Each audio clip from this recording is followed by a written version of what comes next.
merci beaucoup pour l'invitation. Je suis super content d'être avec vous. Vous êtes nombreux, c'est stressant. Donc si je me plante, ne m'en veuillez pas. Enfin, je vais bégayer comme vous. Des fois tout à l'heure aussi, moi c'est pareil, à mon tour. Bon, du coup, j'ai un petit quart d'heure pour vous parler d'un sujet. Je ne savais pas trop de quoi vous parler, mais l'idée c'est que vous ressortiez de là avec peut-être un outil ou quelque chose à utiliser pour vous qui sera peut-être utile par la suite. Moi c'est ça qui est intéressant pour moi. Sinon je ne sers à rien.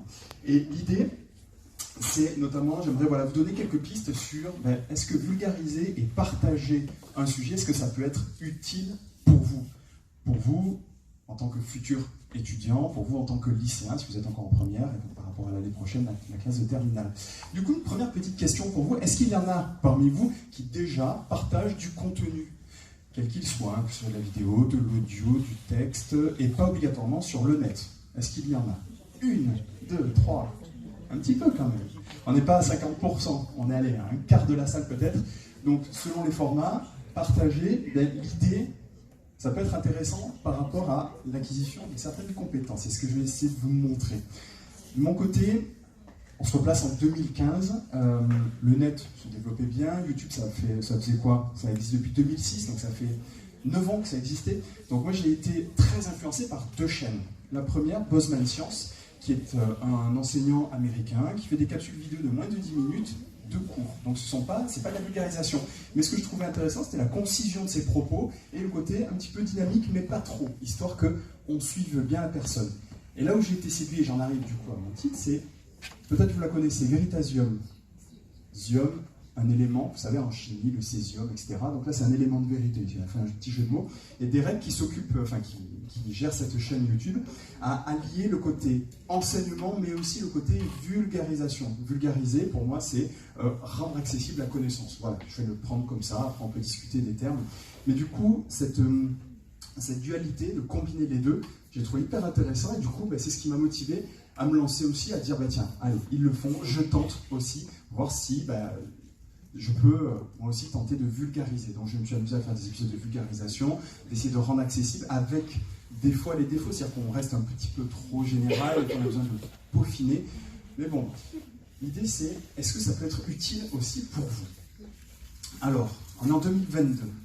En 2022, quels que soient vos recruteurs, sens large, ils vont regarder quoi? Ils vont regarder votre CV, mais aussi ils vont s'intéresser à un truc. Ils vont s'intéresser à des choses qui apparaissent des fois sous le CV en petit. Maintenant, on le voit avec les... C'est fou, les CV, maintenant, ils sont hyper design. À mon époque, c'était des CV très bruts, faits avec Word quasiment. Maintenant, c'est des trucs magnifiques. Des fois, même, on cherche les infos tellement elles sont distillées. Il y a des iconographies partout. C'est très, très beau. Mais le truc, c'est qu'ils recherchent souvent ça. C'est-à-dire, ce que je représente ici, ce sont des compétences.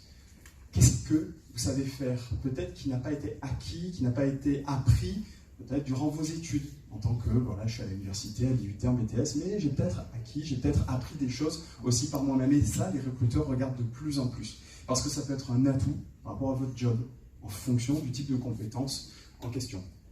Alors, à la rentrée, pour ceux qui passent le bac cette année, vous allez rejoindre des études supérieures, quelles qu'elles soient. Ceux qui sont en classe de première, l'année prochaine, ce sera la classe de terminale.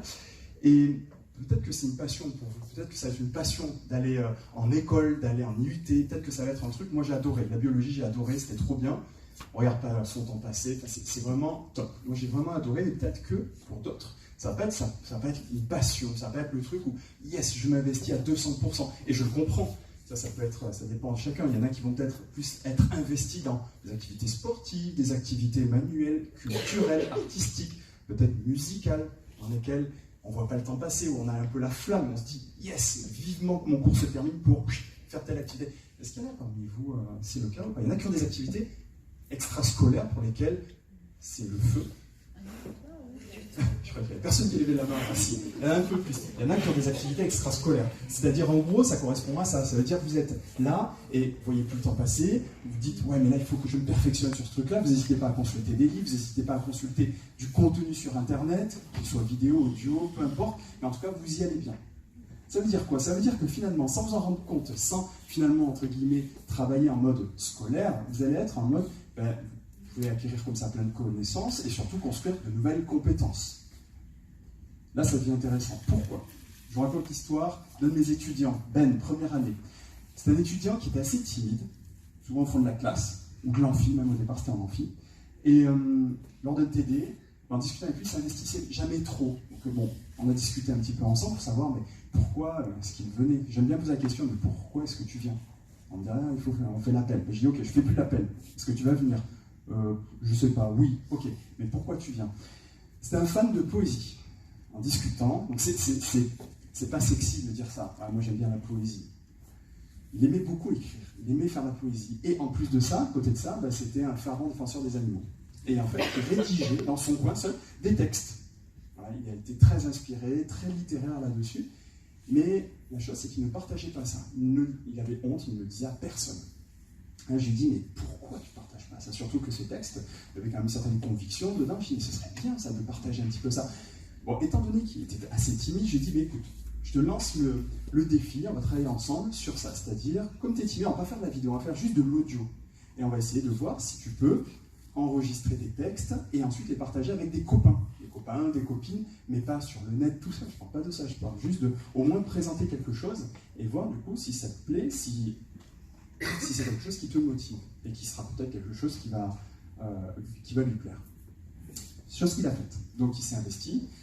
En faisant ses premiers audios, en réécoutant cela, il s'est rendu compte que c'était pas très bien structuré. Ah ouais, là l'exemple est pas mal, mais ah oui, mais alors ça c'est un argument, non c'est un exemple, mais ça n'argumente pas. Donc il s'est rendu compte, en partageant cela, qu'au fur et à mesure de ses audios, que ce n'était pas comme il l'espérait, comme il l'imaginait. Et donc il s'est formé petit à petit, il s'est dit, tiens, je vais voir un peu comment construire un raisonnement, je vais travailler un petit peu ma rhétorique pour avoir des textes avec plus de conviction, puis il a continué, de nouveaux audios, il a continué. Si bien qu'à la fin de l'année, qu'est-ce qui s'est passé? En réécoutant, à chaque fois, il voulait rajouter un petit truc. Ah, j'aimerais bien mettre une petite musique, ça peut être sympa, jusqu'à construire des arcs narratifs, voire même construire des histoires. Il s'est retrouvé à dire, mais en fait, j'ai envie de raconter des histoires. Du coup, maintenant, qu'est-ce qu'il fait? Il s'amuse, et voilà, il ne se montre pas. Pour l'instant, il ne partage toujours pas sur le net. J'espère qu'un jour, il lancera peut-être un podcast, on verra. Mais en tout cas, il continue, il parle, il fait ses podcasts, il fait ses productions audio, il aime les partager. Il aime voir un peu, il aime confronter aussi sa vision sur la défense des animaux avec d'autres, voir un peu si ses arguments ça tient, etc. Donc du coup, il a acquis plein de nouvelles compétences. Et là, du coup, ça l'a beaucoup aidé sur l'autour. Finalement, c'est plus l'élève un peu timide, ne sachant pas trop pourquoi il est là. Finalement, il continue ses études de biologie, mais du coup, derrière, ça l'a un petit peu plus ouvert, il se sent beaucoup plus à l'aise, etc. Vous voyez un peu l'idée? C'est simple. Du coup, une des difficultés majeures, quand on souhaite comme ça se dire, tiens, j'ai envie de me lancer dans un truc, voilà, je suis fan de roller, je suis fan de je sais pas quoi, j'ai envie de le partager. Le truc, c'est qu'on est en 2022 dans l'ère de l'abondance de l'information. Vous savez, vous dites, tiens, j'ai envie de faire, partager par exemple un contenu sur les rollers, vous tapez roller, vous avez 1 million, 2 millions de requêtes. Donc en fait, on est dans ce qu'on appelle l'infobésité. Du coup, je vous propose, en fait, de plutôt que de partir de, tiens, j'ai envie de me renseigner sur un sujet, faisons l'inverse. C'est-à-dire, sélectionnez votre information en y appliquant un filtre super fort. Un filtre, allez, je vais dire 10%, vous allez voir pourquoi tout à l'heure. L'idée, c'est que ce soit vous qui alliez vers l'information et plus l'information qui vienne vers vous. Quand on se déplace, vous voyez, quand je dis information, c'est publicité, machin, enfin, vous en avez de partout, c'est un truc de dingue. Donc l'idée, c'est ça. Ça veut dire qu'il faudrait construire un système où vous allez passer de l'information à de la connaissance. Vous allez finalement construire vos briques de connaissances. Et pour ça, un outil que je trouve super chouette. Donc, alors, on ne voit pas très bien là, mais ce que vous voyez là sont des petits points. Donc, c'est un logiciel, je vous en parlerai peut-être tout à l'heure si vous voulez avoir plus de détails. Ce logiciel, ici, c'est une vue graphique où chaque petit point, vous avez ici, représente une brique, représente en fait une note. Vous lisez un petit truc, vous dites, ah tiens, c'est sympa ce petit article là, vous lisez, vous dites, mais finalement, j'en retiens quoi de ça? J'en retiens, les 3 phrases, le petit abstract de 3 phrases, et surtout vous dire, mais là, il ne faut pas que je l'oublie. Des fois, on est là en stress en se disant, mais je ne vais pas le lire parce que je vais oublier le mois prochain. Là, l'idée, c'est ça, c'est de, vous écrivez votre note, et ensuite, vous la balancez. Il n'y a même pas à se dire, tiens, je vais la mettre dans un dossier, mais attends, c'est de l'écologie, alors je vais la mettre dans le dossier éco. Non, vous la prenez, vous la balancez. Vous avez écrit ce que vous avez eu à écrire. Et là, l'idée, c'est qu'est-ce qui se passe avec ce logiciel? Là, j'ai fait un petit zoom. C'est pour montrer qu'en fonction des mots que vous allez écrire dans votre note, vous allez avoir des espèces d'agglomérations. Vous voyez, là, par exemple, j'ai la biologie animale, la zoologie. Et là, tiens, hop, tout autour, j'ai plein d'autres notes que j'avais prises sur les bosses du chameau, sur le plus gros génome des animaux, sur les plumes et la kératine, etc. Qui s'agrègent, qui se mettent autour. Ce qui fait que, a posteriori, je lis des choses. Et au bout de 6 mois, j'ai lu, j'ai fait plein de petites notes, plein de petites briques. Et à un moment donné, si vous voulez construire une maison, vous allez dire, tiens, je vais aller directement dans mon système. Là, je vous montre, voilà, ici un exemple. Donc moi, je m'étais scanné cette... ça, c'est issu d'un magazine de vulgarisation scientifique. Je me suis fait mon résumé.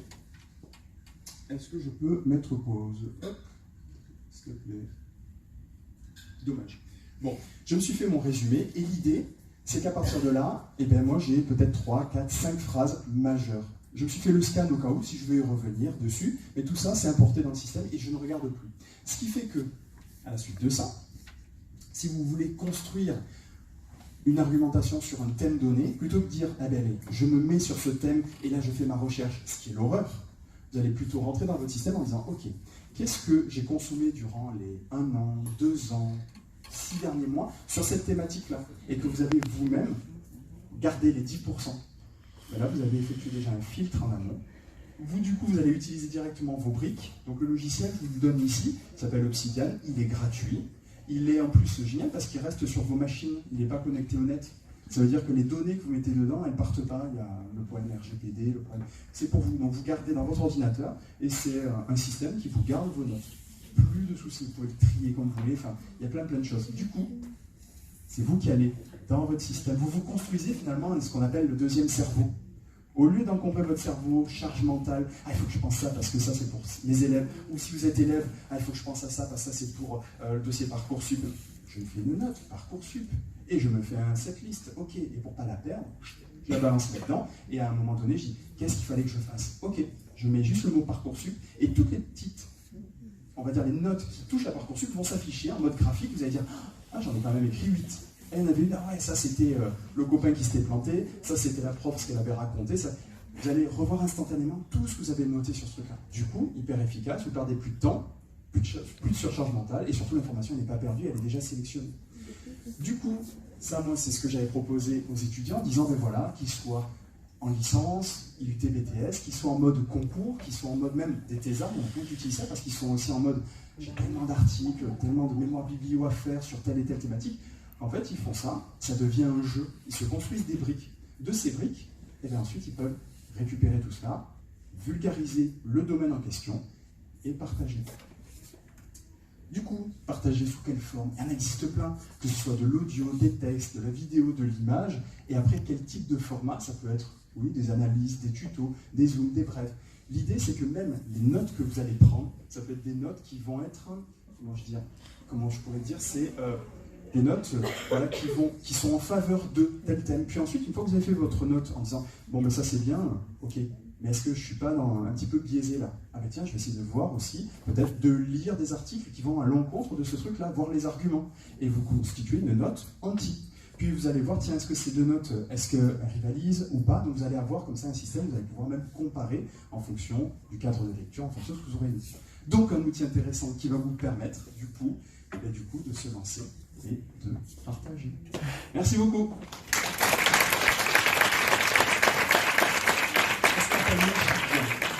Instantané, je suis bien.